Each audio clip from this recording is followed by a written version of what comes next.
Why was she here, in a place that didn't even appear on official maps?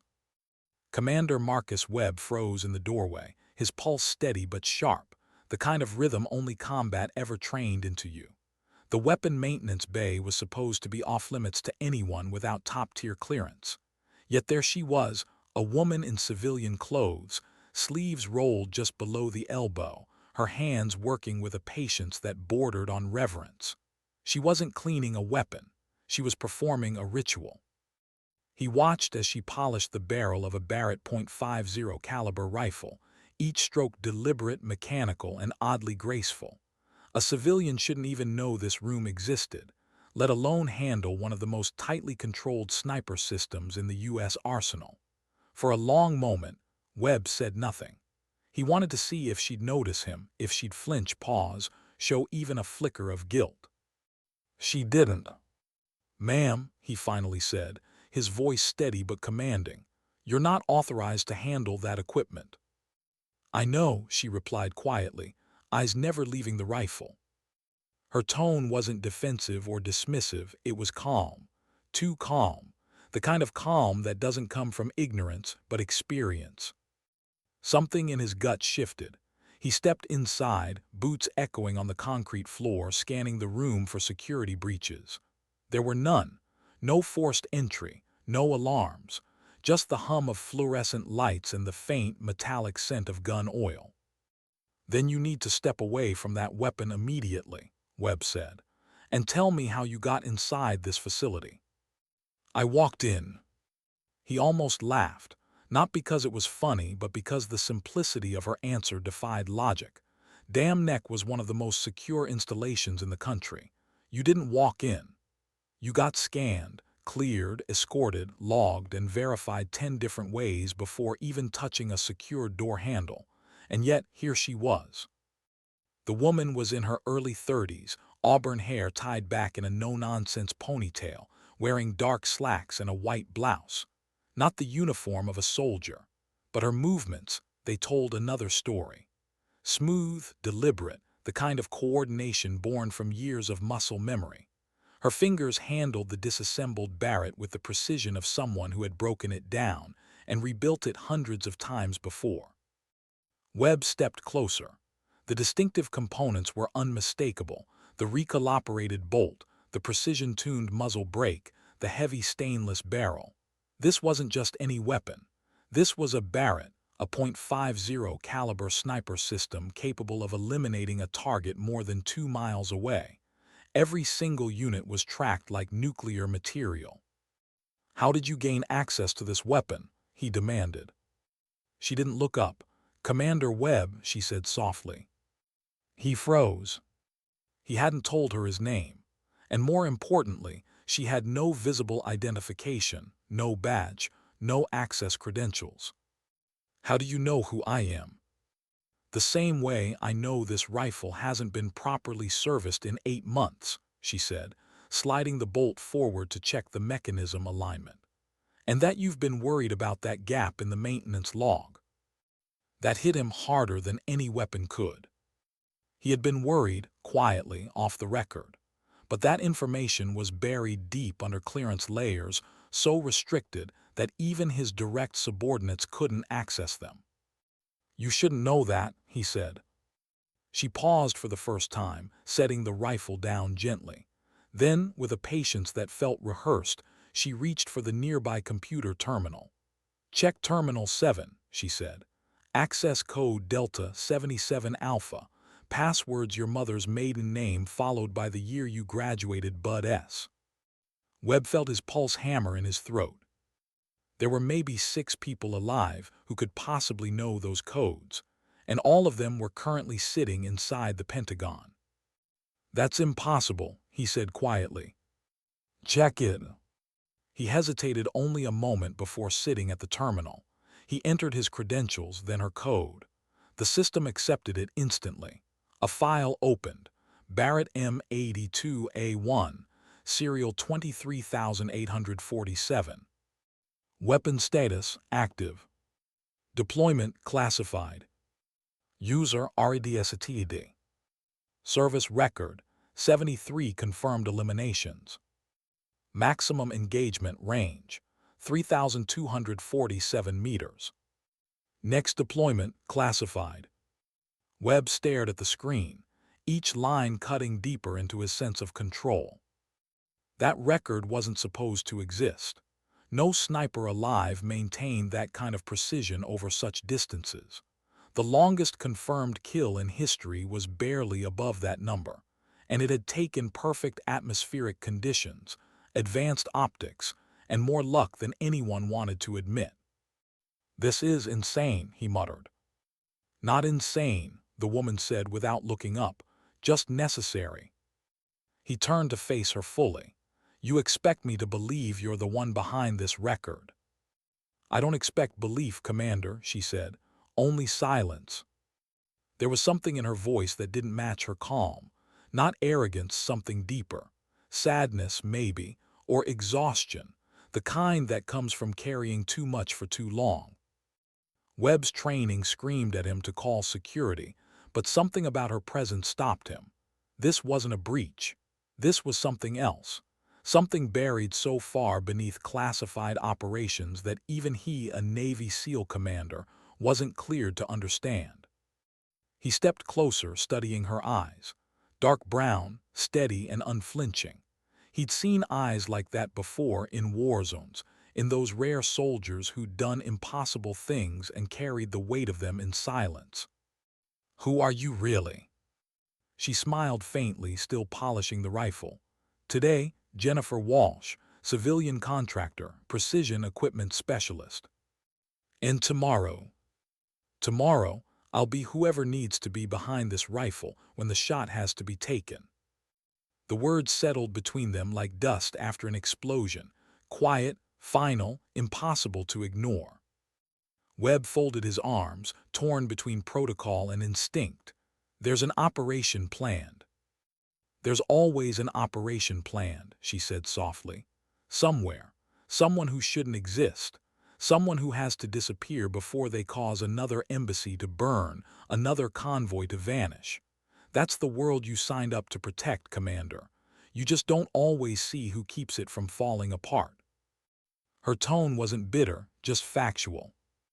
He watched her continue cleaning the weapon, her movement so fluid it was hypnotic. The gleam of metal under fluorescent light caught small scars on her fingers, thin lines across knuckles, the faded mark of a burn. Hands that had worked in places she'd never admit. "You realize I'm supposed to report this?" "I do." "And you realize if I don't, my career's over?" "I do." He exhaled slowly. "Then why tell me any of this?" She paused, finally setting the rifle down and meeting his eyes. "Because tomorrow, when you hear something on the news, a failed attack, a target neutralized at impossible range, I need you to understand that it wasn't luck. It was preparation." Her voice softened, "And I needed someone to remember it happened, even if officially it didn't." The words landed like a confession, not of guilt, of burden. "Why you?" Webb asked. "Because someone has to live in the space between what's right and what's necessary." The room went silent again. Just the hum of lights, the faint scent of solvent, the glint of precision metal. He studied her, the way her focus returned to the weapon, the subtle rhythm of her breathing. There was a steadiness there that unnerved him, not inhuman, just conditioned. "You've done this before." "Many times. And it never gets easier." Jennifer smiled faintly. "If it ever gets easy, that's when you stop being human." For the first time since he walked in, Webb felt something shift inside him, not fear, not confusion, but respect. The kind you give to someone who's long since earned it. She began reassembling the Barrett, every motion deliberate.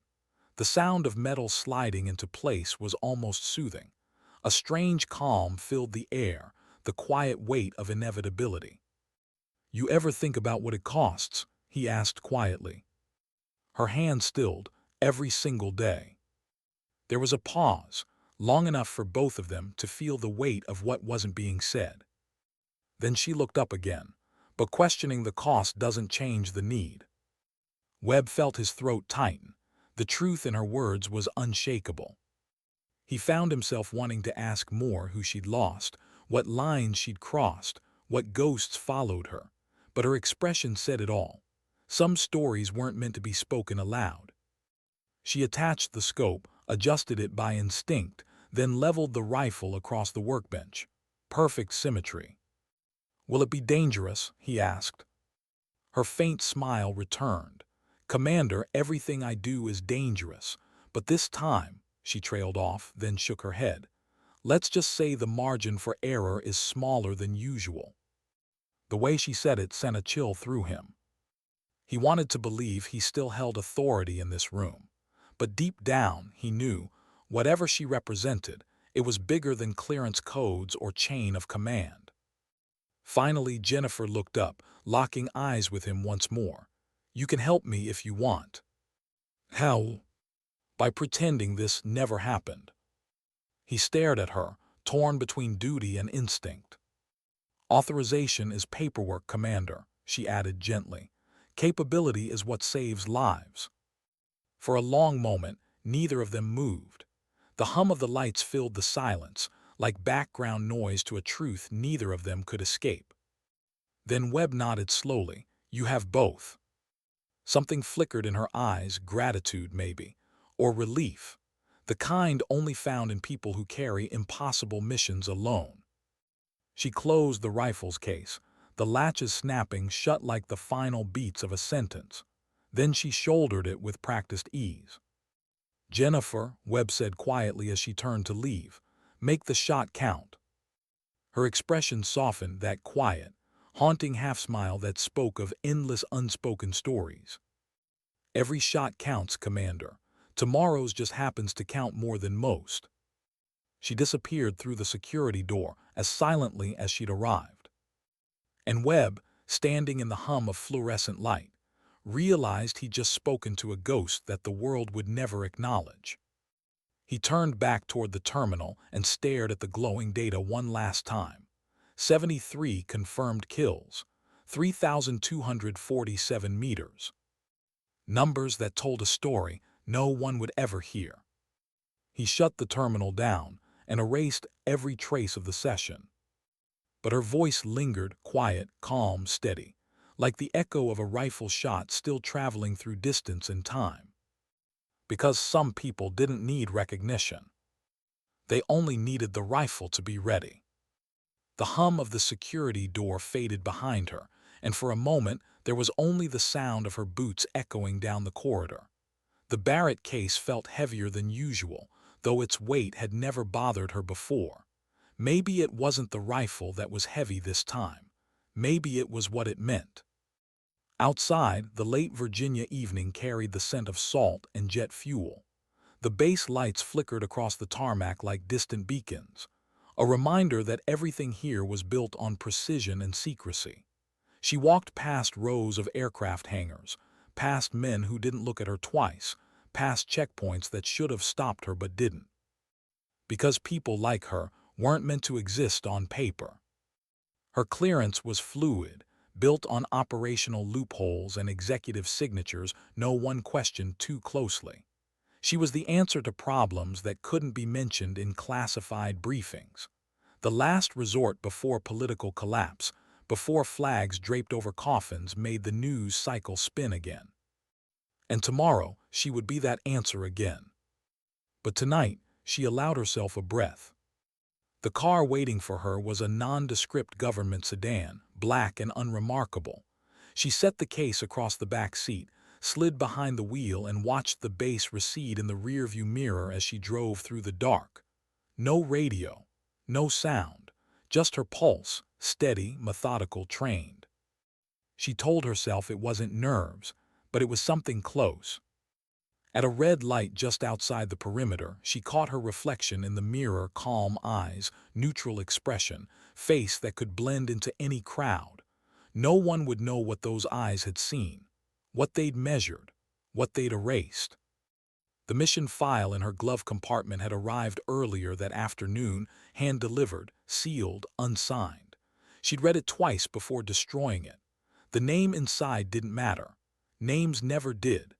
It was the pattern that counted, the threat chain, the source, the coordinates. Someone somewhere was planning to make tomorrow a day the world would remember for all the wrong reasons. Unless she made it forget. Jennifer reached the safe house just after midnight, a modest, two-story structure near the edge of an industrial district. To anyone else, it looked abandoned. To her, it was familiar ground. Inside, the air smelled faintly of cleaning solvent and coffee, remnants of a life she pretended to live between operations. She placed the rifle case on the table and unlatched it with quiet care. Each piece of metal gleamed under the single overhead bulb. She laid everything out in precise order, hands moving automatically. But her mind drifted. She thought of Commander Webb, the way he'd looked at her. Not like a superior officer, not like a skeptic, like someone trying to understand. That was rare. Most people in her world didn't ask questions unless they were ready to live without answers. She hadn't lied to him, not once. She just left the truth incomplete. The operation wasn't just a shot, it was a message.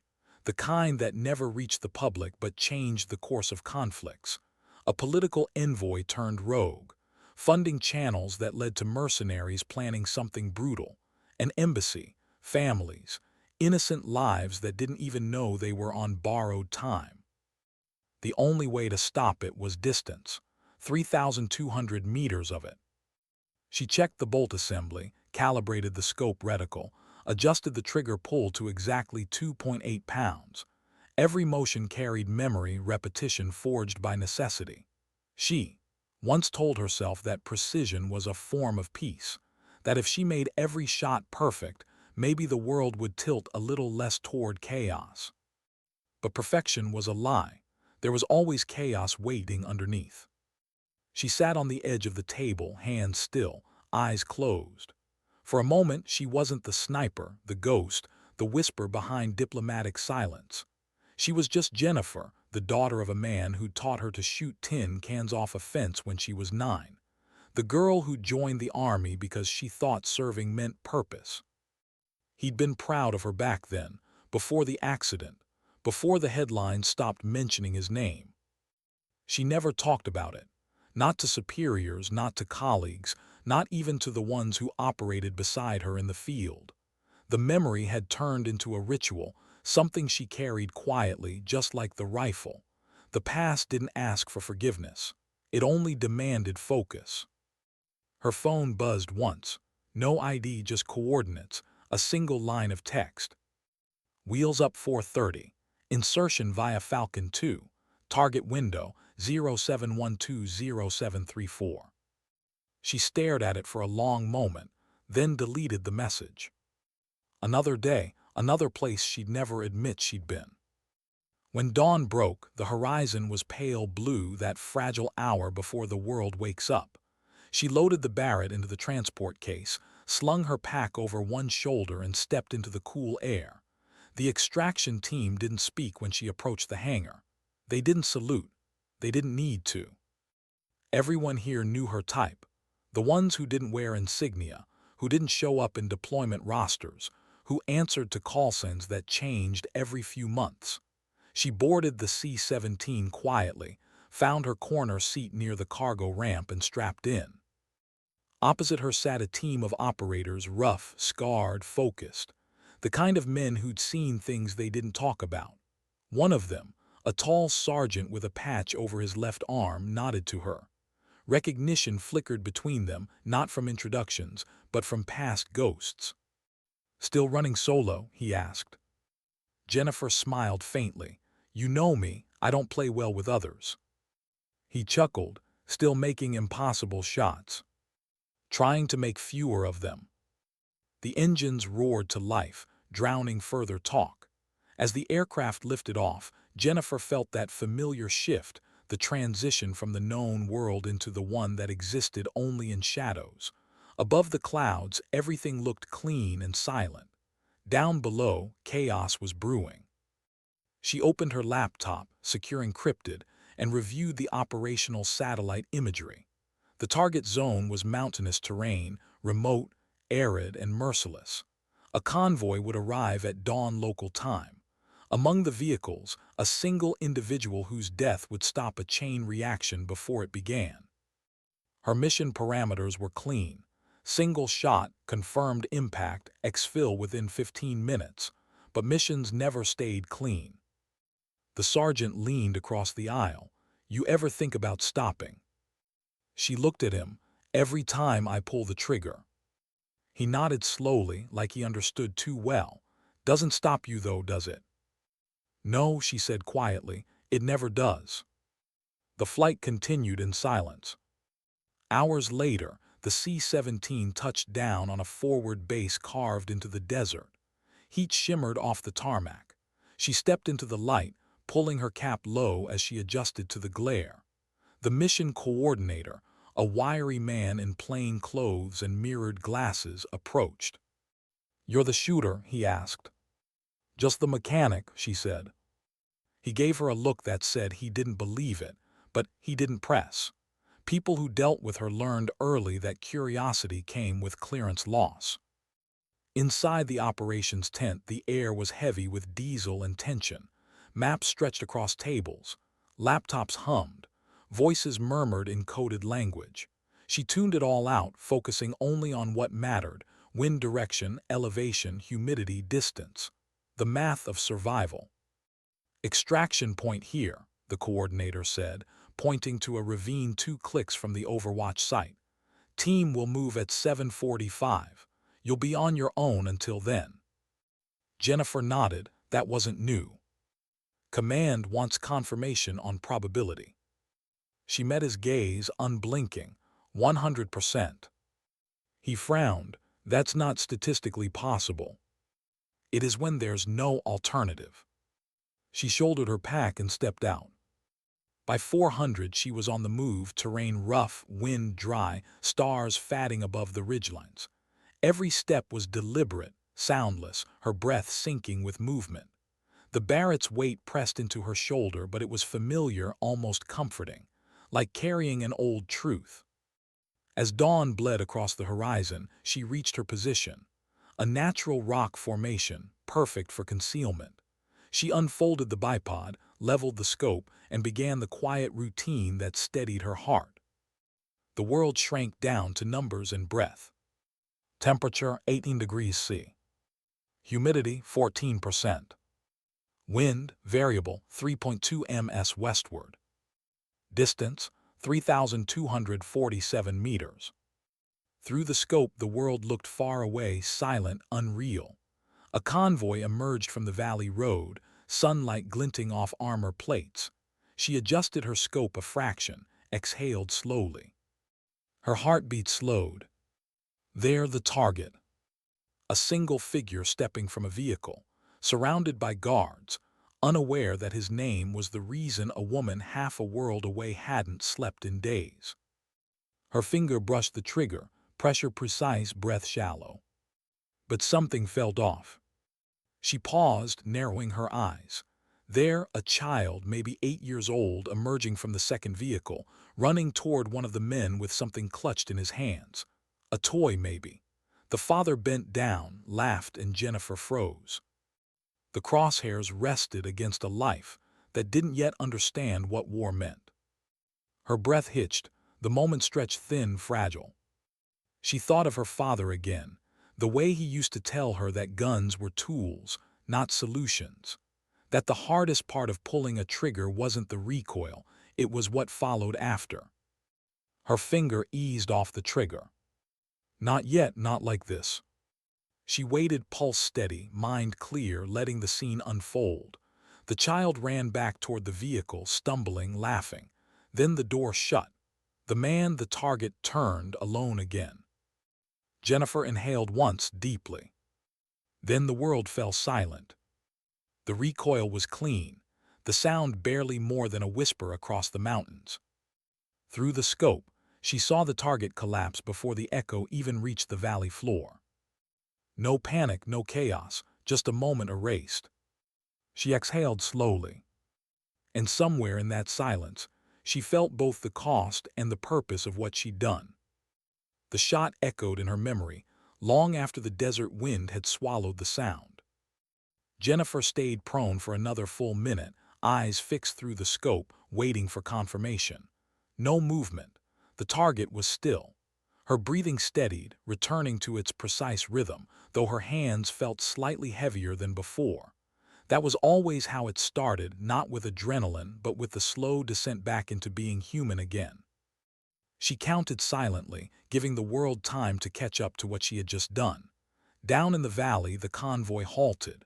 Guards moved, shouted, radio chatter erupted, but it was already over. The ripples of consequence had begun spreading, political, military, human. She disassembled the Barrett piece by piece, mechanical, methodical, her mind a blank slate. Focus was survival. Reflection could wait.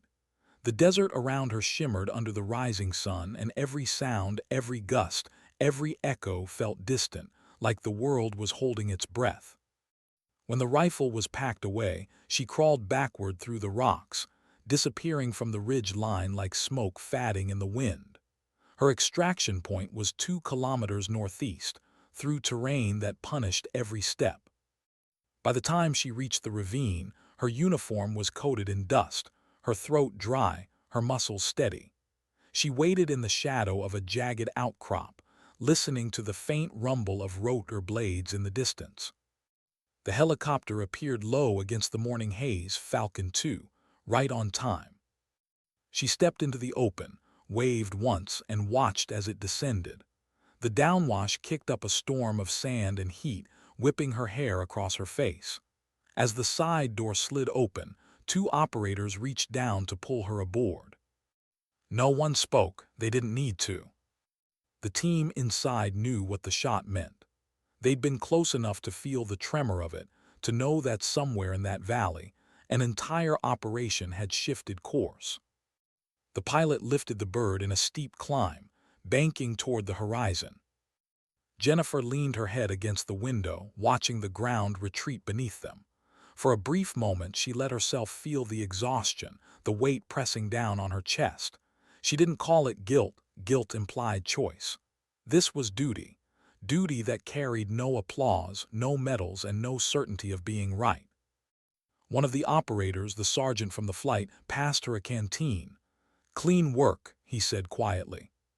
She took it, nodded once. "It's never clean." He hesitated. "Still, you saved lives today." Jennifer looked out the window again. Maybe I just delayed the next name on the list." He didn't argue. Soldiers learned when not to speak. By the time they touched down at the forward base, the sun had climbed high. The air shimmered with heat. She stepped off the ramp, her gear slung over one shoulder, and disappeared into the maze of beige tents and temporary walls. Inside the debrief tent, the mission coordinator waited, the same wiry man from before, his mirrored glasses now dusted with grit. He held a folder in one hand, though they both knew it was mostly theater. "Confirmed impact," he said without looking up. Jennifer nodded. "Visual verification." He turned the folder around. Inside, a printed satellite still, the aftermath frozen in grayscale. The image of a collapsed figure, the confusion around him, the unknowing. "Good work," he said simply. "Washington will be pleased." "Washington doesn't know my name," she replied. He smiled faintly. "That's the point." She stared at the image again. There was a child near the target. "Collateral proximity, not engagement," he said quickly, rehearsed. "No civilian casualties." "Yet." That silenced him. Jennifer closed the folder and slid it back across the table. "When's exfil?" "Transport leaves at 1700.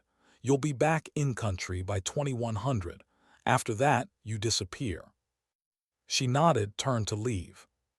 But as she reached the tent flap, he said quietly, "Ma'am, if I may, I've read your record. You've done enough. You could stop." She paused, half-turned, eyes unreadable. And what happens when the next one comes? When someone else hesitates or misses or doesn't take the shot? He said nothing. "Then it's not enough," she finished and walked away. Outside, the wind carried the scent of burning diesel and sand. She found an empty bench beside the perimeter wall, sat down, and stared out across the barren expanse. For the first time since the mission began, she allowed herself to breathe without calculation. The landscape stretched endlessly, beautiful in its silence, brutal in its honesty.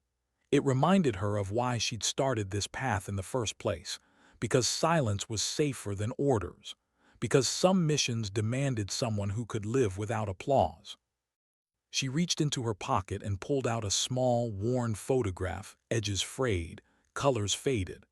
A man and a young girl on a wooden porch, sunlight slanting across their faces. Her father had been smiling, proud. The rifle resting beside him wasn't a weapon back then, it was just a lesson in patience. "Breathe out before you pull," he'd told her.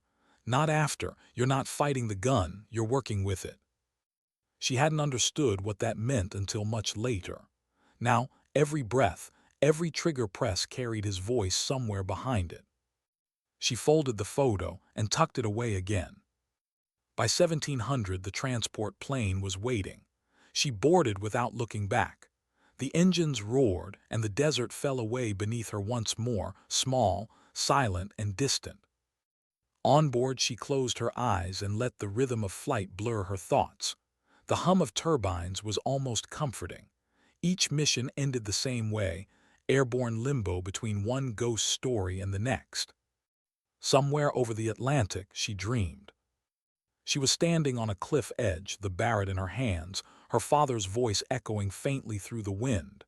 But the horizon ahead wasn't land, it was an endless sea of faces, blurred and shifting. Each one carried the same question: "Do you remember me?" She woke with a jolt, the plane vibrating gently beneath her. The pilot's voice crackled through the calm, 10 minutes to drop.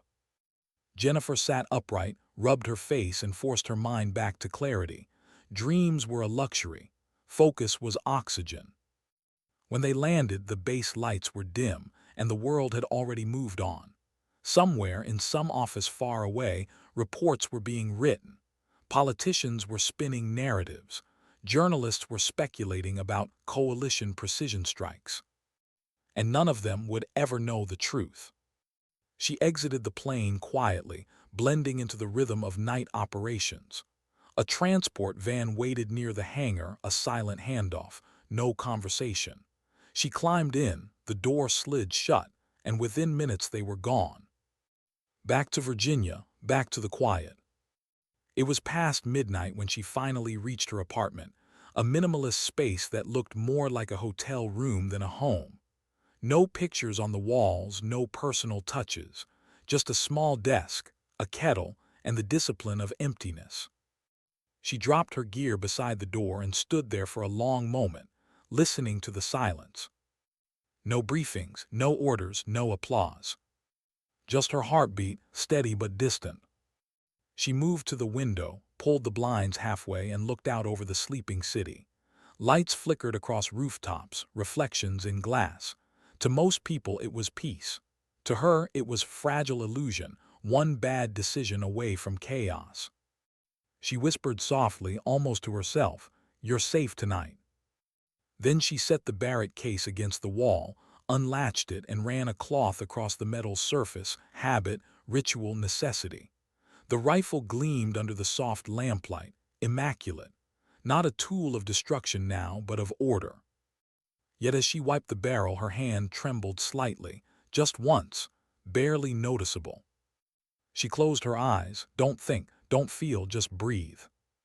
But her mind betrayed her anyway. The child from the convoy flashed in her memory, the small, laughing shape, running through dust. Innocence in a place that had forgotten the meaning of it. She set the cloth down, leaned both hands on the table, and bowed her head. How many more times could she balance on this line, between necessity and conscience, between duty and self-destruction? Outside, a siren wailed distantly, somewhere far across the city. For a moment, she mistook it for the whine of a bullet again. Her pulse spiked, then settled. That's how she knew the mission wasn't over. Not really, it never was. She poured herself a glass of water, sat down by the window, and let the cool air brush against her skin. The reflection in the glass showed a woman who looked calm, composed, untouched. But she could feel the cracks forming underneath, hairline fractures in the armor she'd built over years of silence. Tomorrow, the headlines would celebrate success. Words like precision strike, intelligence victory, diplomatic stability would fill the airwaves, and not one of them would mention the woman who made it possible. And maybe that was how it should be. She once believed that anonymity was protection, that if no one knew your name, no one could blame you. But lately, she wasn't so sure. There was a cost to being invisible. And tonight, as she sat in the dark, the quiet began to sound like a question she couldn't ignore anymore. Was she still serving her country, or just erasing its mistakes? She didn't know anymore. All she knew was that in a few days another call would come, another target, another impossible shot. And she'd take it. Because that's what ghosts did. They didn't rest. They waited for orders that never came in daylight. Jennifer leaned back, closed her eyes, and whispered to the silence, almost like a prayer, almost like an apology. Every shot counts, but how many does it take before you lose what's left of yourself? The room stayed silent. Only the faint gleam of the rifle answered, reflecting the city lights like distant stars. The morning after was quiet, too quiet. Jennifer woke before dawn, as she always did. Years of conditioning didn't let her sleep past sunrise. But this time, the silence didn't feel clean. It felt heavy, like the air itself had questions she wasn't ready to answer. She sat at the kitchen counter, sipping black coffee that had gone cold before she finished half of it. Her phone sat face down beside her. She didn't need to check it to know what it would say. Nothing. No messages, no calls, no acknowledgments. Just silence. And yet the world outside was moving, news anchors talking about a successful joint counterterrorism effort somewhere in the Middle East. She didn't need the details. She could almost predict the phrasing before they spoke it. A threat neutralized, minimal collateral impact, stability restored. They made it sound like the story had an ending, but she knew better. She turned the volume down until their voices became static. Her reflection in the TV screen stared back, calm, composed, unreadable. The same mask she wore in every briefing, every operation, every mission that didn't exist. But beneath the calm, something was shifting. She couldn't shake the image of the child, the way sunlight had caught in the dust, the soundless laughter she'd seen through the scope. It played over and over, like a loop her mind refused to end. She told herself she'd done what she had to. That was the rule, the line they all walked: do what's necessary, not what's easy. But necessity had started to feel like an excuse. By noon, the apartment felt like a cage. She needed movement, something predictable, mechanical. She pulled on a jacket, slipped on sunglasses, and stepped out into the chill wind. The streets were alive with ordinary people, cars, conversations, laughter. All the things she claimed to protect but hadn't felt part of in years. A street vendor called out to her, offering coffee. She declined politely, but his voice lingered, warm and human. She missed that sound, people talking without fear, without calculation. She found herself wandering toward the shooting range on the outskirts of the industrial district. A private facility, quiet, discreet. The kind of place no one asked for names, only money and discipline. Inside, she signed the log as J. Walsh. Just that. The attendant nodded her through. She set up at the farthest lane, unpacked her personal rifle, not the Barrett, but a lighter 7.62 bolt action she'd customized herself.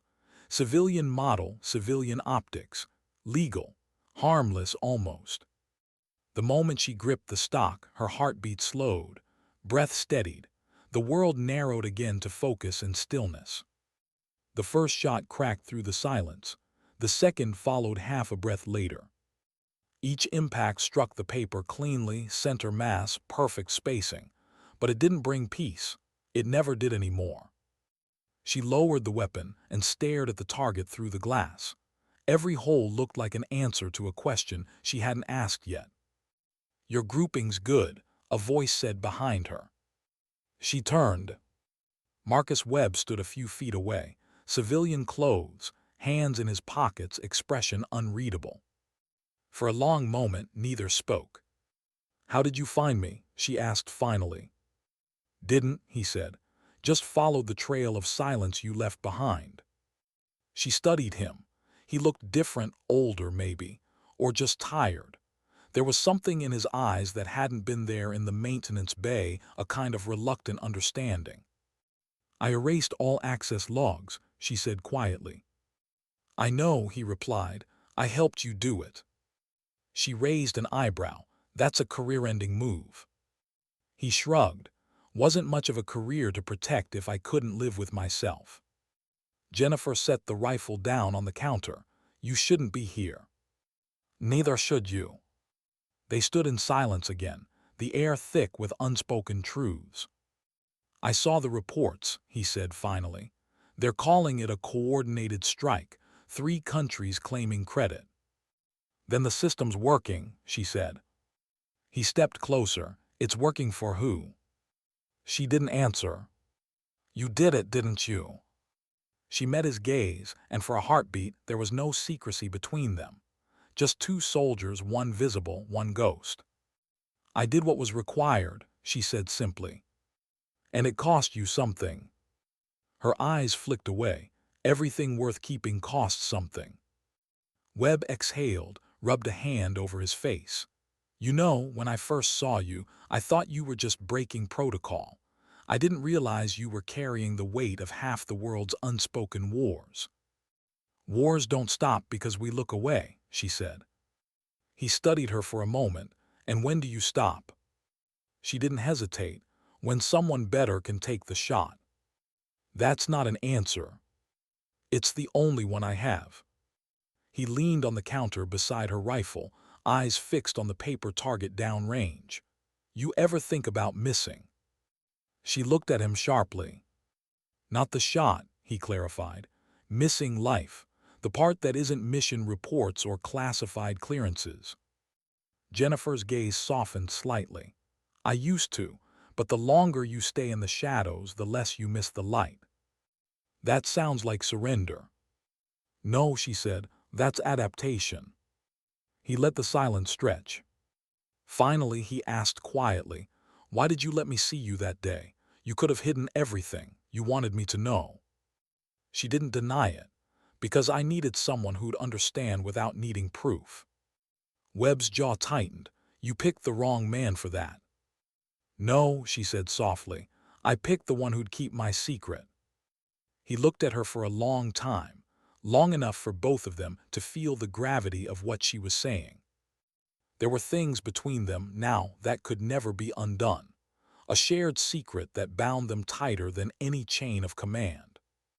"Someone going to come asking questions," he warned. "About the file, the log, the access." "They'll find nothing," she said. "They'll find you." Her expression didn't change. "Then they'll find a name that doesn't exist." He stared at her, realizing that this, all of it, was her life. No anchor, no identity, just a string of operations that erased her piece by piece. "Jennifer." She looked at him, not as a soldier, not as a commander, but as a man who still believed there was a way back. "You think I'm broken," she said, "but I'm just efficient." "That's the same thing when you stop feeling." She smiled faintly. "I never stopped feeling, Commander. I just stopped expecting it to matter." He didn't know what to say to that. After a while, she packed her rifle, methodical as ever. The sound of metal sliding into place filled the air. "You're leaving again," he said. She nodded. "There's always another call." "Can't you refuse one?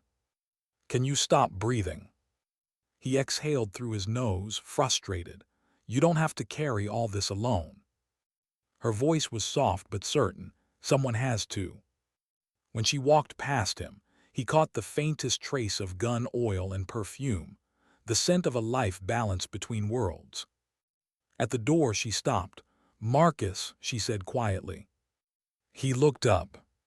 "If they ever ask about me again, tell them I was just a civilian." He nodded slowly. "I will." And then she was gone.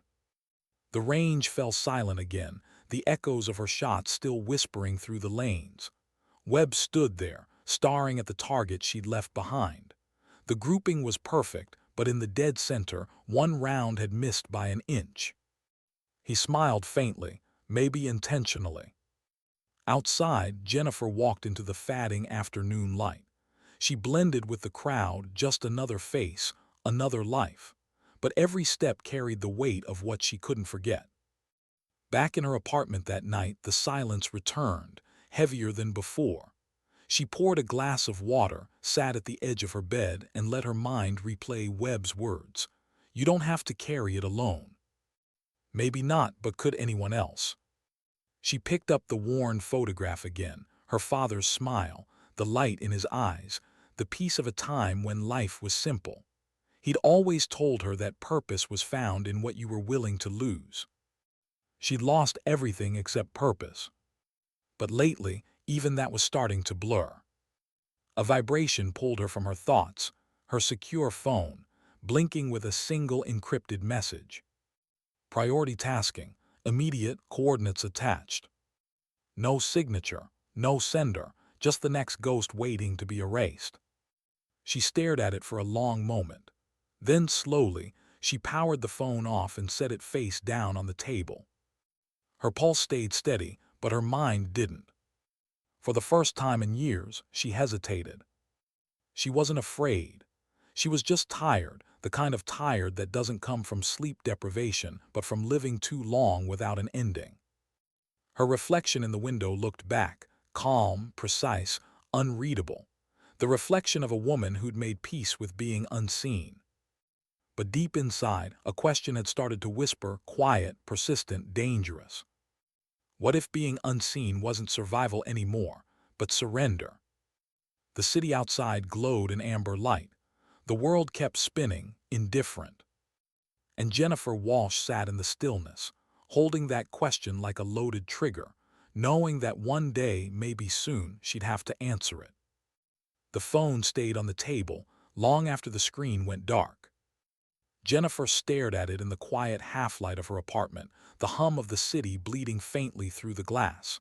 The message waited, unseen, unanswered, and heavy. She knew what ignoring it meant. In her world, silence was rebellion, and rebellion didn't go unnoticed. But she didn't move. For years, she'd lived by rhythm, mission, debrief, reset, repeat. No names, no attachments, no time to question. The rifle had always been enough. The sound of the shot, the clarity of purpose, that was her world. Clean, contained, controlled. Now it was. For the first time, she'd looked through the scope and seen something she couldn't compartmentalize. A child's laughter, a glimpse of a life untouched by the war she'd lived inside. And suddenly, the math didn't balance anymore. By morning, the sunlight cut through the blinds like blades, sharp, deliberate, exposing everything. Jennifer sat at the edge of her bed, the Barrett case propped against the wall. She hadn't opened it. Didn't need to. The weapon was perfect, just like always. It was the operator who was. She showered, dressed, tied her hair back in a simple knot. On the surface, nothing had changed. But inside, the precision had begun to crack. The call came just after 8. A secure number, familiar voice, controlled, calm, official. "Walsh, you've seen the coordinates." "I have." "Then you understand the urgency." She hesitated. "What's the objective?" There was a pause on the line, too long. "Same parameters, high-value intermediary, Moscow time zone, you deploy in 6 hours. She closed her eyes. "Confirmation authority." "Shadow level." That name sat heavy in the air. The code designation for black operations without congressional oversight. Missions even intelligence directors couldn't confirm. "Understood," she said. "Your contact will brief you en route. No secondary team this time." "Never is." The line clicked dead. Jennifer stood there for a long moment, phone still in her hand. Another target, another invisible war, another day pretending her choices didn't bleed into who she was. She opened the Barrett's case, ran her hand along the cold metal. The rifle never judged her. It just waited, silent, unfeeling, obedient. It was the closest thing she had to trust. But even trust, she'd learned, could become a weapon. 6 hours later, she was in the air again, aboard a transport jet that didn't exist, bound for a location that didn't either. The hum of the engines filled the silence, the steady vibration grounding her in a strange comfort. Across from her sat the mission liaison, a man in his 40s, tailored suit, a motionless expression. He wasn't military, too polished, too deliberate. "Your briefing," he said, handing her a black folder sealed in wax. She broke the seal, skimmed the contents. Names, surveillance images, logistics. The target, Carol Vasson, a former GRU logistics handler turned rogue broker. The location, outskirts of Riga. The rationale, destabilization threat, illegal arms transfers, potential chain reaction in Eastern Europe. On paper, it was just another ghost to erase. But as she scanned the dossier, a photograph caught her eye, a blurred still of a woman standing beside the target. Brown hair, late 30s, smiling faintly, unaware of the lens. Her pulse slowed. The file listed her as unknown civilian associate. "Who's the woman?" Jennifer asked. "Non-combatant," the liaison said, "irrelevant to the objective." Jennifer looked up. There's no such thing as irrelevant when you're 3,000 meters out. His expression didn't change. "You're not being asked to think, Ms. Walsh. You're being asked to act." That line had always been easy before, not today. She closed the folder, slid it back across the table. "What's the fallback window?" 0400 local. You'll have a single shot window of 7 minutes.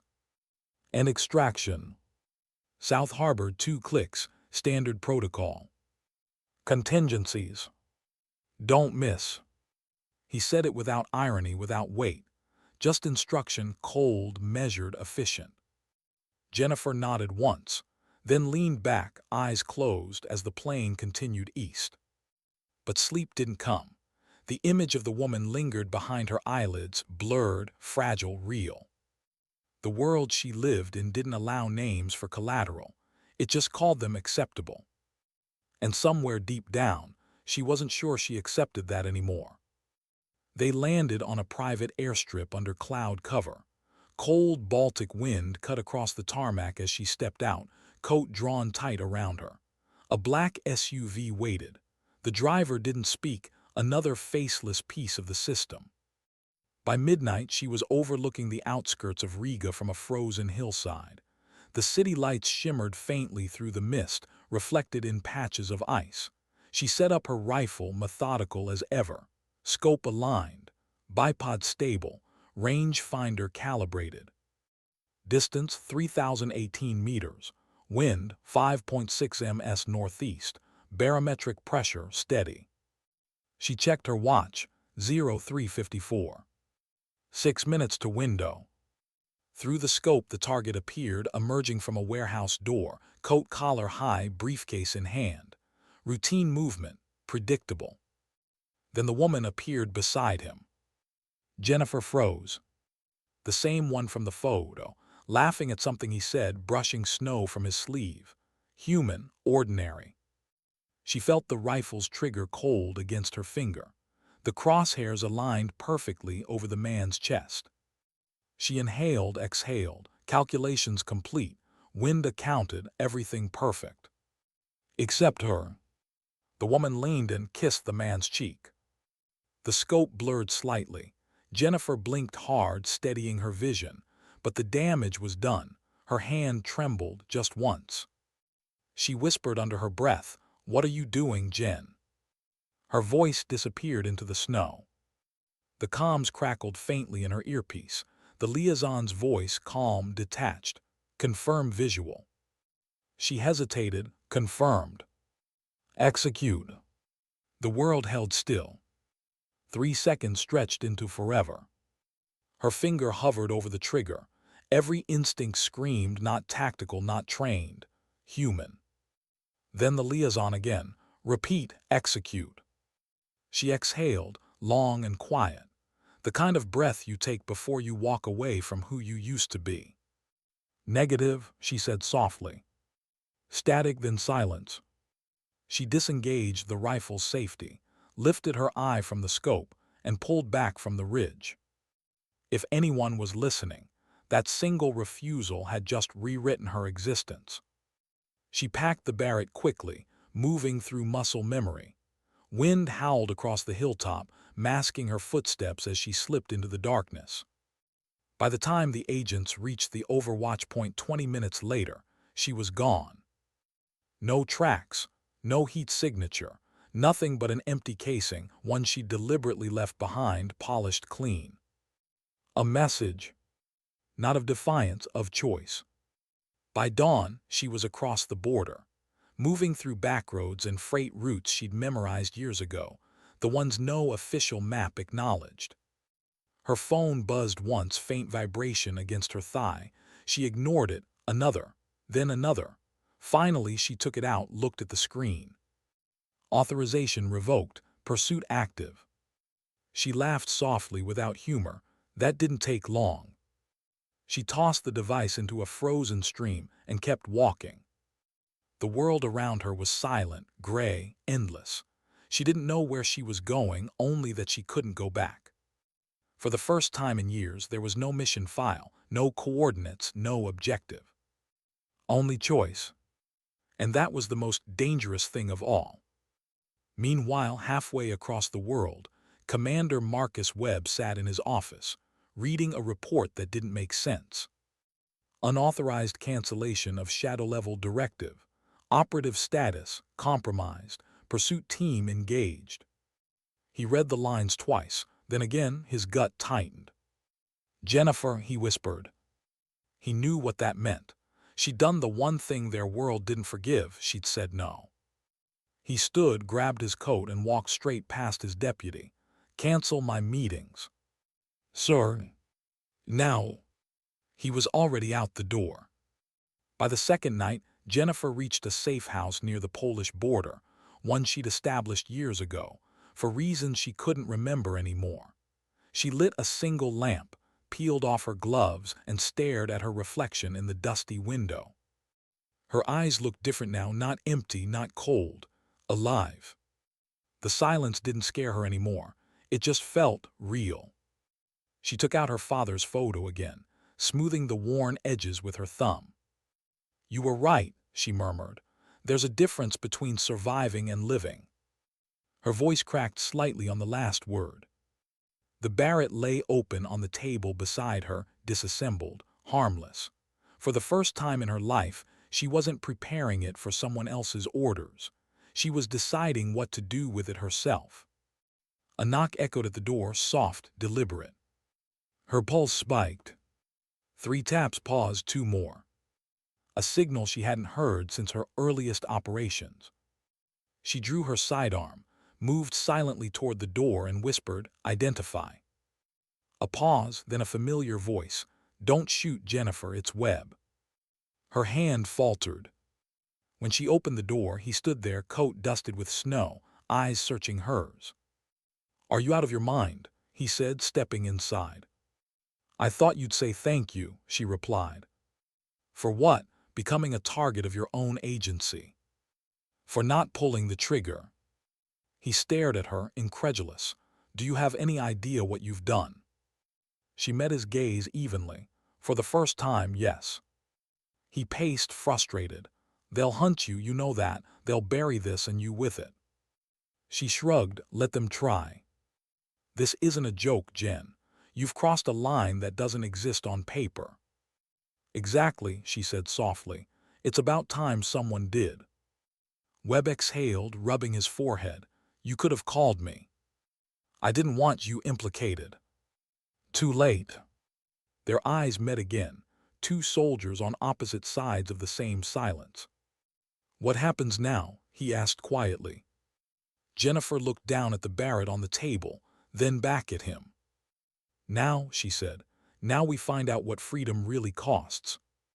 The world outside the safe house had gone still, a different kind of silence now, the kind that listened. Jennifer stood by the window, the lamp behind her throwing a faint circle of light across the floor. Snow fell quietly beyond the glass, muting everything, disguising even the sound of breath. Webb paced behind her, restless, jaw tight, hands jammed into his coat pockets like he was holding the urge to shout. "They've already flagged you," he said finally. "Shadow Command, Counterintel Division, your name on a kill list, Jen." She didn't flinch. That didn't take long. "They're moving fast. They've got surveillance triggers across Europe. You won't last a week out here alone." "I lasted 10 years invisible," she said softly. "I can manage a few more days." He shook his head. "Not against this. You broke protocol at the highest level. They'll send people who don't miss." She turned from the window. "People like me." "Exactly," he said. "You trained half of them." That landed heavier than either wanted to admit. For a moment neither spoke.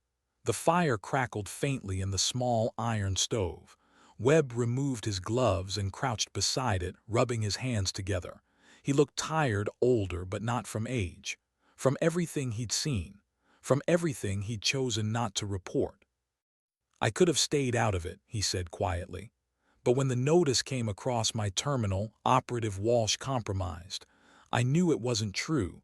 You weren't compromised. You finally told the truth." Jennifer watched him carefully. "That's not a safe thing to believe." "Neither is loyalty," he replied. He stood brushing snow from his sleeves and looked around the small room. "We can't stay here. They'll track the old safe house network. You must have fallback routes." "I do," she said, "but they're dead channels, burned years ago." "Then we make new ones." Jennifer raised an eyebrow. "We?" He met her gaze squarely. "You didn't think I came all this way just to argue, did you?"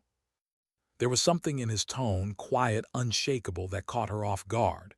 He'd been a man of rules once, chain of command, order, but something in him had shifted too.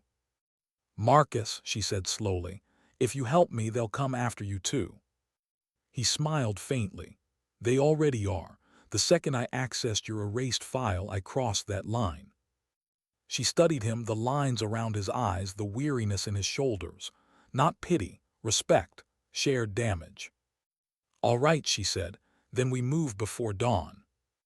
By morning, the snow had thickened.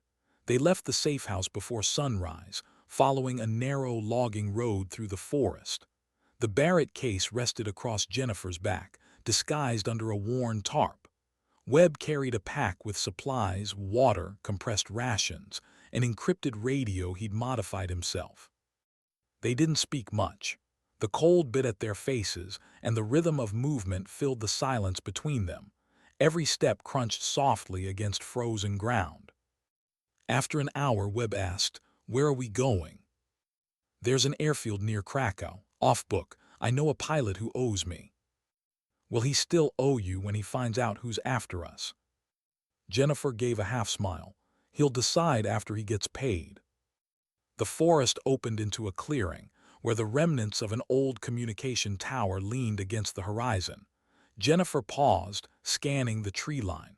Instinct more than sight. "What is it?" Webb asked. She motioned for silence, crouching low. A faint rhythmic pulse echoed through the still air, distant rotor blades. "Drone," she whispered. "Recon." Webb glanced upward, but the cloud cover hid everything. "How far?" "Close enough." She slid the Barrett case off her shoulder, cracked it open halfway, checked the scope. Webb stared. "You're not shooting down a recon drone with a .50 cal, Jen." "Of course not," she said. "I'm shooting its signal repeater." Before he could argue, she dropped to a prone position, sighted down the ridge, and exhaled slowly. A flash of silver through the clouds, the faint glint of sunlight off a sensor pod. The shot cracked through the stillness, echoing across the forest like thunder. Half a second later, the hum vanished. The drone wobbled, lost signal, and spiraled out of sight behind the trees. Webb exhaled.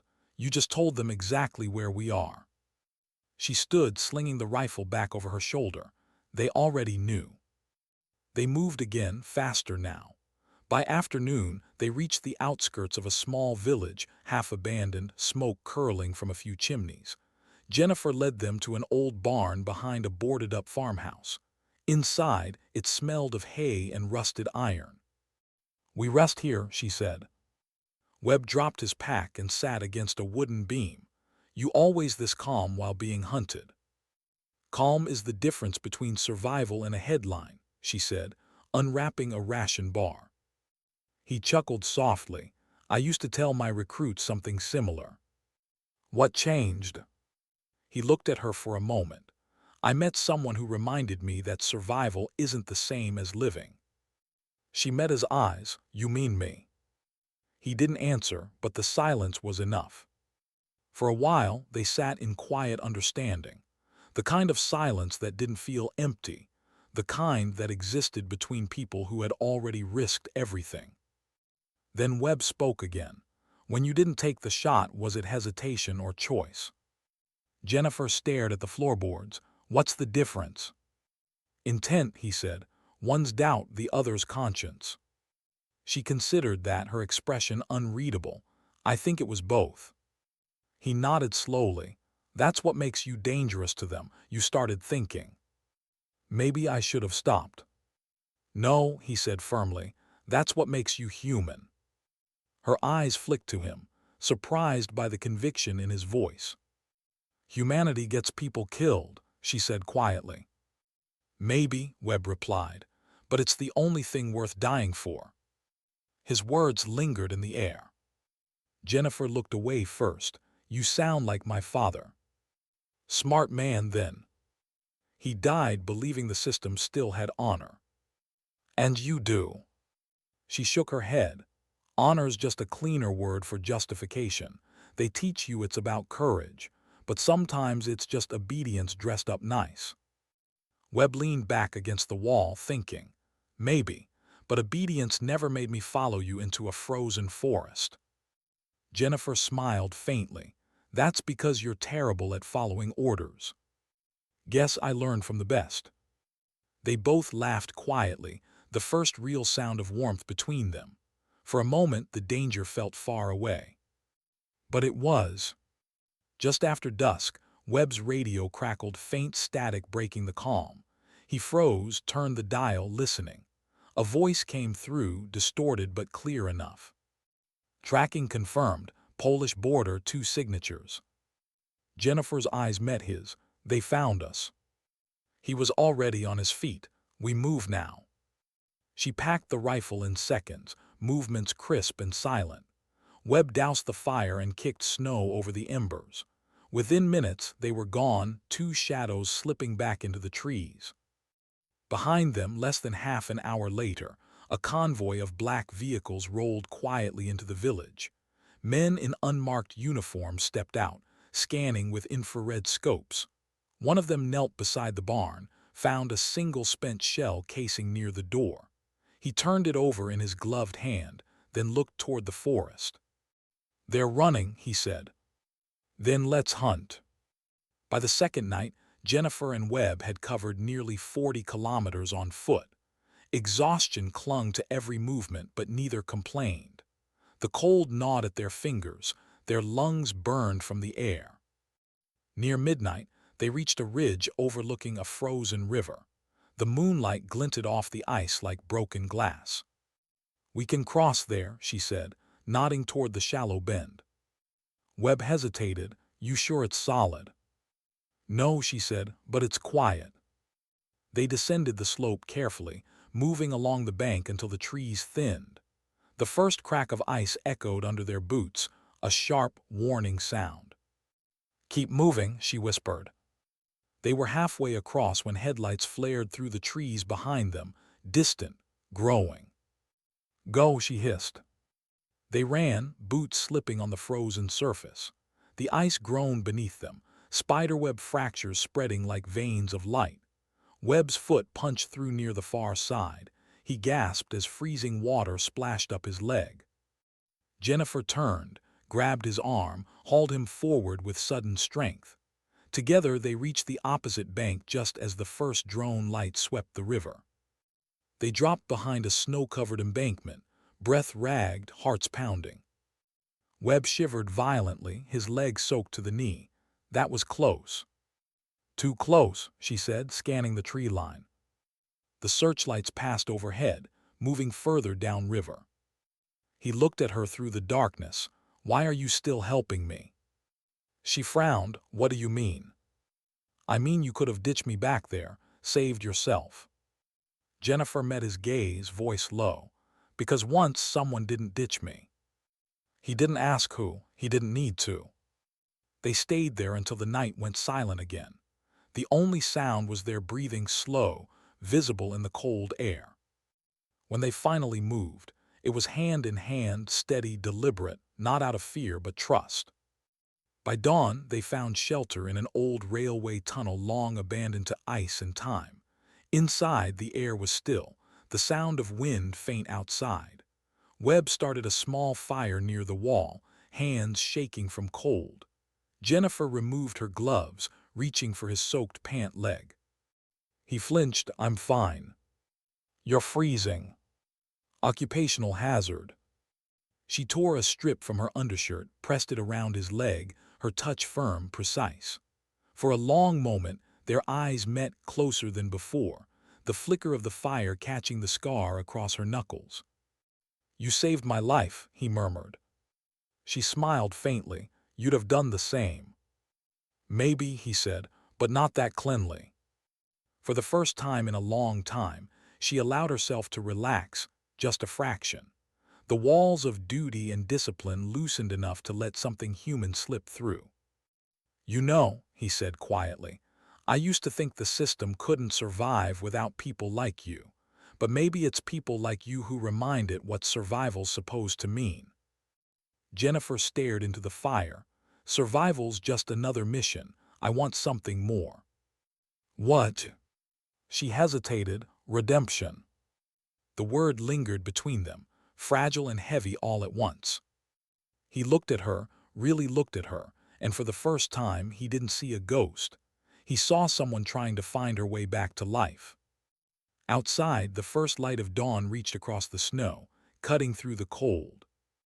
Inside the tunnel, Jennifer closed her eyes, letting warmth touch her face for the first time in years. Tomorrow the hunt would continue. Tomorrow the world would close in again. But for now there was just quiet. Two souls on the edge of the world, breathing the same air, waiting for the next impossible choice. Snow had a way of swallowing sound, of making violence seem distant. But at dawn, the quiet outside the tunnel broke apart, the distant thud of rotor blades rolling over the ridges like thunder. Jennifer opened her eyes first. One heartbeat later, Webb was awake too. They're close, she said, already on her feet. He pushed himself up, grimacing as the wound in his leg flared. We knew they would be. The fire had died to embers. She kicked snow over it, erasing the last trace of heat. The Barrett was already strapped to her back before the echoes finished bouncing down the stone corridor. How far can you run on that leg? She asked. Farther than you think. Good, because if they spot us from the air, we're done. They slipped out through a maintenance shaft that opened to the hillside. Cold wind slapped their faces. The sky above was bruised with storm clouds, the light pale and ghostly. Jennifer scanned the valley, then froze. A convoy, two vehicles moving fast along the lower road. Black paint, no markings. They've cut the escape route, she whispered. Webb swore under his breath. They know the pilot, the airfield's burned. She nodded. Then we go to ground, west slope. They moved fast, half running, half sliding down a narrow ravine choked with ice. Snow cracked under their boots and the forest swallowed them again. Every step was calculated not by fear but by instinct. She was back in a world that made sense. Distance, cover, angles, exits. The only variable now was Webb, limping but determined, stubborn as command itself. For the next 2 hours they climbed, moving deeper into the woods. When the wind shifted, Jennifer stopped, listening. Voices close. She motioned for Webb to take cover behind a fallen log, dropped to her stomach, and sighted through her scope. 3 men, thermal suits, suppressors. One carried a beacon tracker. "Forward team," she muttered. "Can we avoid them?" Webb asked. "Not if they've got sensors." He studied her expression. "What are you thinking?" "Thinking we need noise somewhere else." She scanned the slope, eyes narrowing on a narrow outcrop 20 meters away. A rusted fuel drum sat half buried in the snow, probably empty, probably. "Stay here." Before he could protest, she was moving low, fast, silent. She reached the drum, twisted open the cap, sniffed. Diesel residue. Enough. She tore a piece of fabric from her undershirt, jammed it inside, then struck a flare from her pocket. The drum roared to life, flame blooming orange against the white. The soldiers shouted, turning toward the fire. One gestured, radio pressed to his ear. They never saw her shift positions behind the ridge. The Barrett barked once, a flat, suppressed boom that tore through the air. The man with the tracker dropped instantly. The second followed before he could react. The third dove for cover, firing blind into the smoke. Jennifer waited, patient, breathing through the sight. When his shadow moved, she ended it.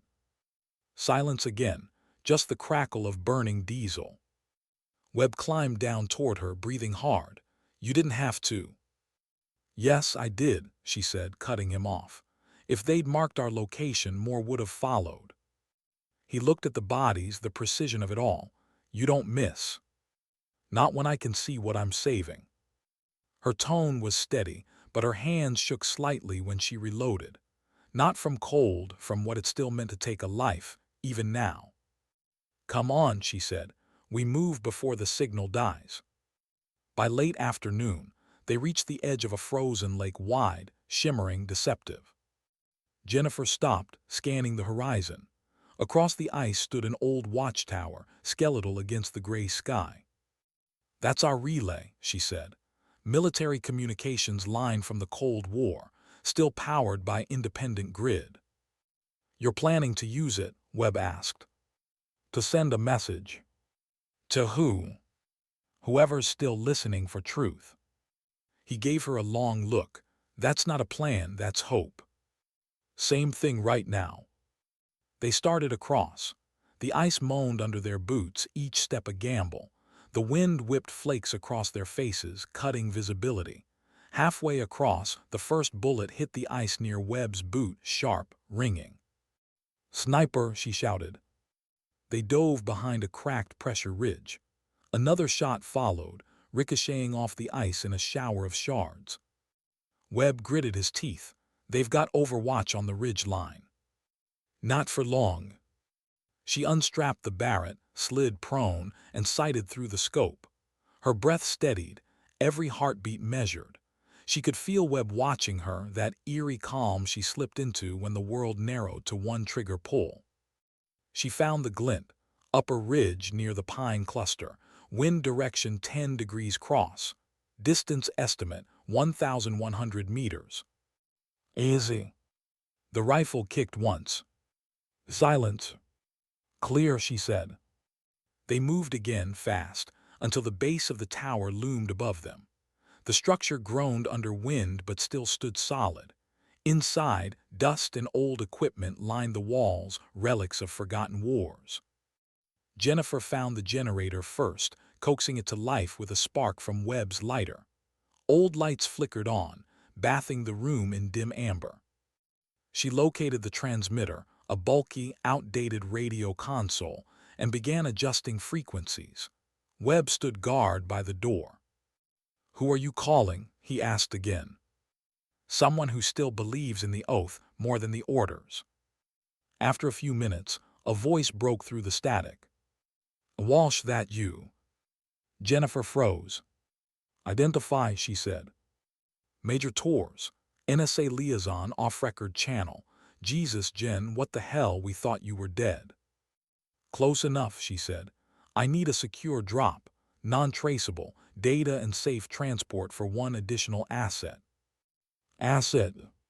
Commander Webb. Static hesitation. Then, he's on a watch list too. They're calling you both rogue. They're wrong, Jennifer said flatly, and you know it. Tor's sighed. You realize what you're asking, right? I burned this favor, I'm out, no protection, no clearance. Then don't do it for clearance, she said. Do it for truth. A long pause. Then, there's an old NATO supply base near Ostrava, tunnel entrance under the east warehouse. 2 days, midnight. Copy. Jen. She cut the transmission before he could say more. Webb turned toward her. Can we trust him? Enough. The lights flickered again. Outside, thunder rolled, not weather, helicopters.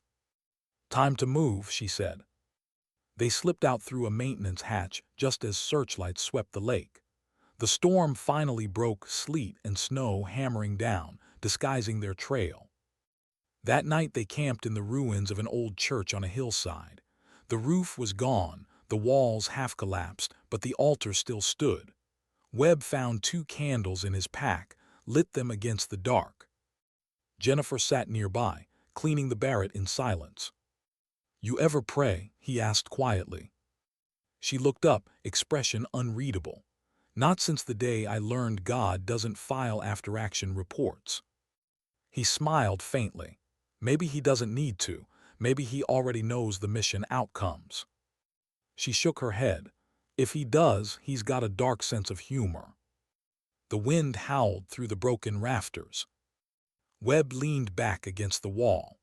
You know, I used to believe there was a clean line between right and wrong, between the ones who pull the trigger and the ones who authorize it. But the longer I served, the blurrier it got.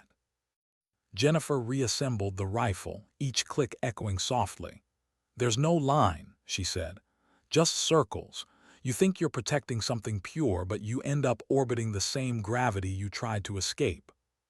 He looked at her for a long time. And what are you orbiting now? She met his gaze. Redemption. He nodded slowly. Then maybe we're both lost in the same sky. A pause, quiet, almost peaceful. Then, faint at first, came the sound of approaching engines again. Jennifer extinguished the candles with her fingers. They're relentless. That's what we train them to be, Webb said. She looked at him. Then let's hope I train them better than that. By the time the pursuit reached the church, they were already gone, their tracks swallowed by the storm. Hours later, far down the valley, Jennifer and Webb rested in an abandoned shepherd's cabin. Webb's leg was worse, swollen, discolored. She tore open a med kit, working silently while he winced. You could have left me, he muttered. Stop saying that, she said. I'm not leaving you. Why? She hesitated. Then, because you're the first person who ever saw me as more than the shot I take. He smiled weakly. That's not true. It is, she whispered. Outside, the wind had finally begun to ease. A faint streak of light marked the horizon, the promise of dawn. Jennifer stood, walked to the doorway, and looked out. The snow was endless, pure, untouched again. Somewhere beyond that horizon was a tunnel in Ostrava and maybe a way to start again. But she knew better than to trust endings. She turned back toward Webb, his eyes half closed but awake. We keep moving at first light. He nodded, and then what? Then, she said softly, we stop running. How? I don't know yet, but when the moment comes, I'll take the shot. There was no bravado in her voice, no finality, just quiet certainty. Webb watched her for a long moment, then said, You're still fighting for something, Jen, even if you don't know what it is. She looked out into the fading night. Maybe I'm fighting to remember what it feels like to be human. He smiled faintly. You never forgot. She turned her head toward him. Then why does it feel like I did? The question hung in the air, fragile, unanswered, carried away by the wind moving softly through the cracks in the walls. And for the first time in years, Jennifer Walsh let herself hope that maybe, just maybe, redemption wasn't found at the end of a rifle, but in the choice not to use it. The wind had changed by dawn. Jennifer felt it before she opened her eyes, that subtle shift, the kind soldiers learn to recognize long before the weather reports do. The kind that tells you something is coming. She sat up slowly. The fire had gone cold. Webb still slept, his breathing uneven but steady. She stepped outside the cabin, wrapping her coat tighter. The valley below stretched out in silence, white and endless. The horizon glowed faintly with the first gray of morning. Ostrava was still 2 days away. 2 days that could feel like a lifetime. She crouched, brushing snow from her boots, scanning the tree line for movement. Nothing yet, but she could feel the pursuit tightening behind them, invisible but relentless, the same way guilt creeps back when you try to forget it. For a long moment she just stood there, breathing in the cold air. It burned in her lungs, sharp and pure. Somewhere beneath the exhaustion, beneath the fight, was something she hadn't felt in years: calm.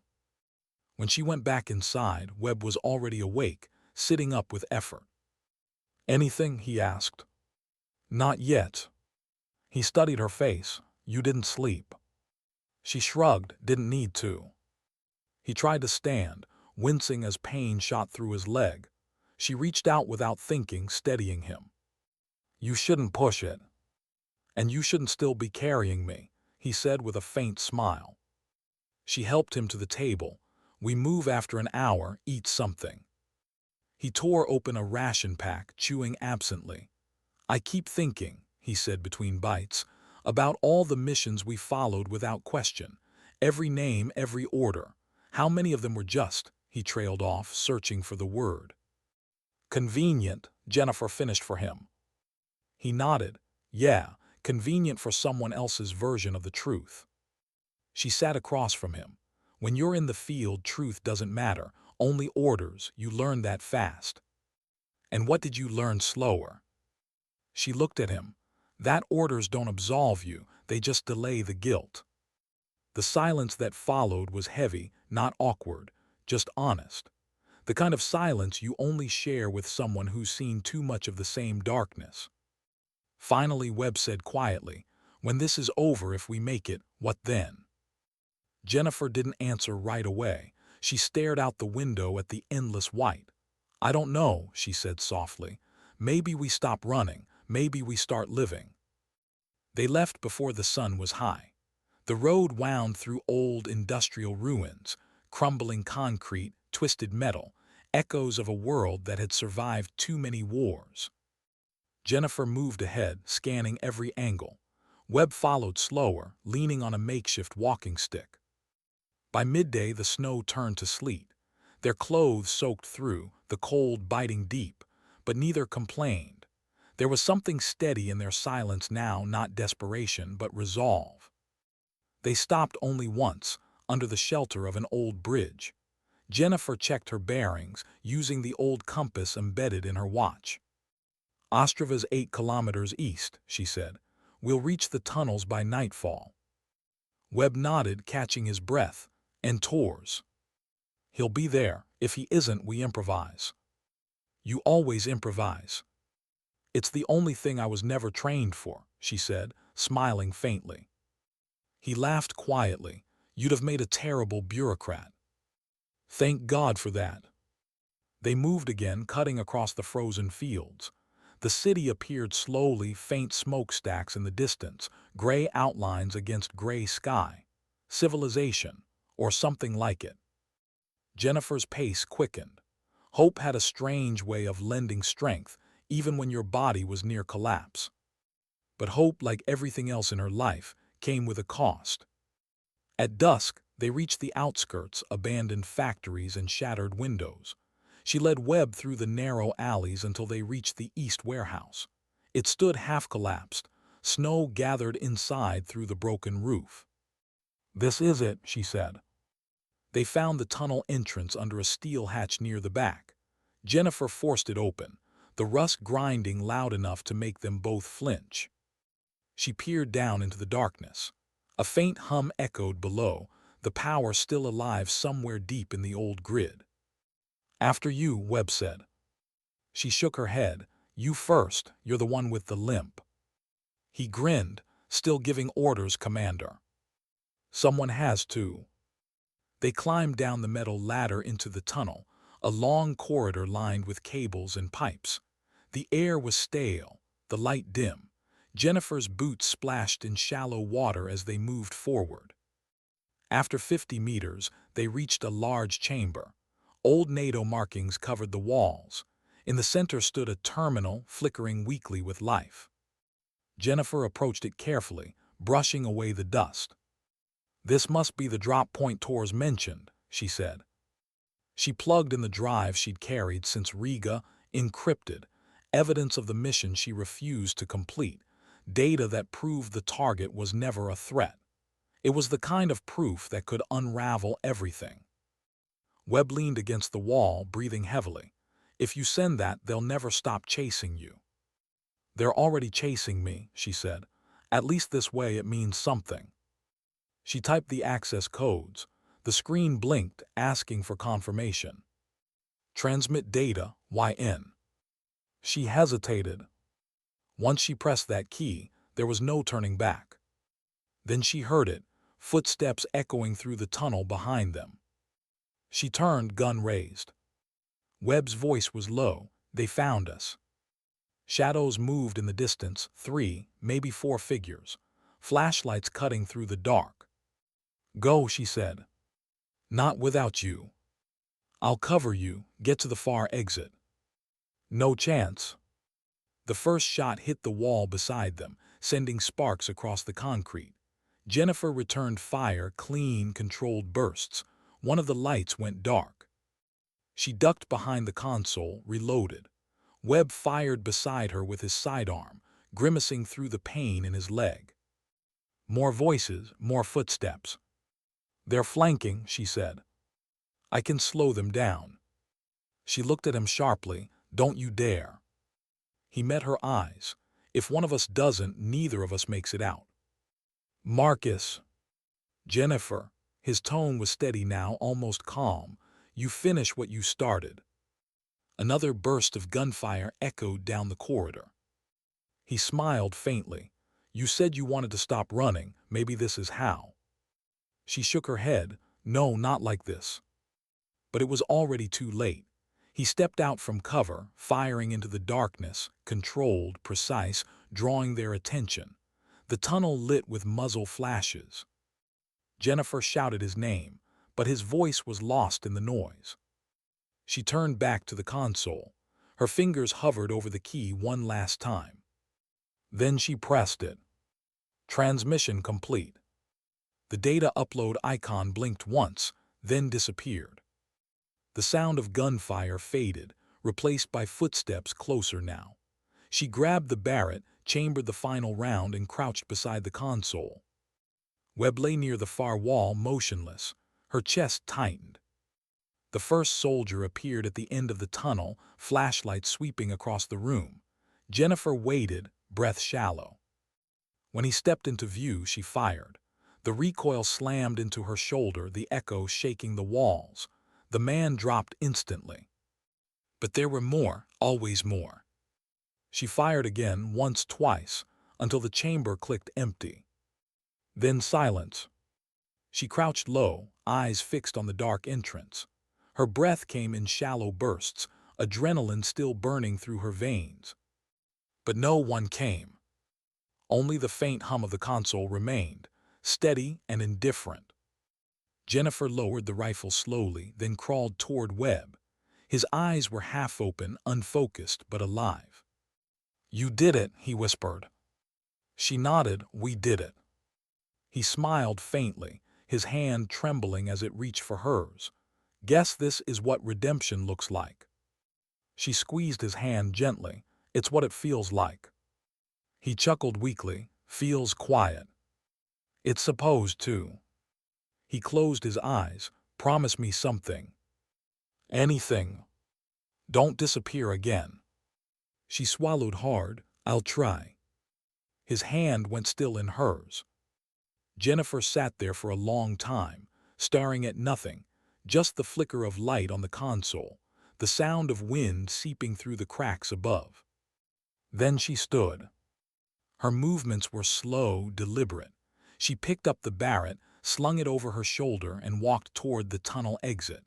The cold air hit her face like a baptism. Outside, the snow had stopped. The horizon burned faintly gold as the first sunrise touched the ruins of Ostrava. She stood there a long time, watching it. No music, no orders, no noise. Just quiet. The kind that comes after everything you've ever known has burned away, and what's left isn't victory or loss, just truth. She whispered softly, as if to the wind itself, "Sometimes dignity doesn't speak, it simply acts." Then she walked away, one set of footprints trailing through the snow, fading slowly into the light.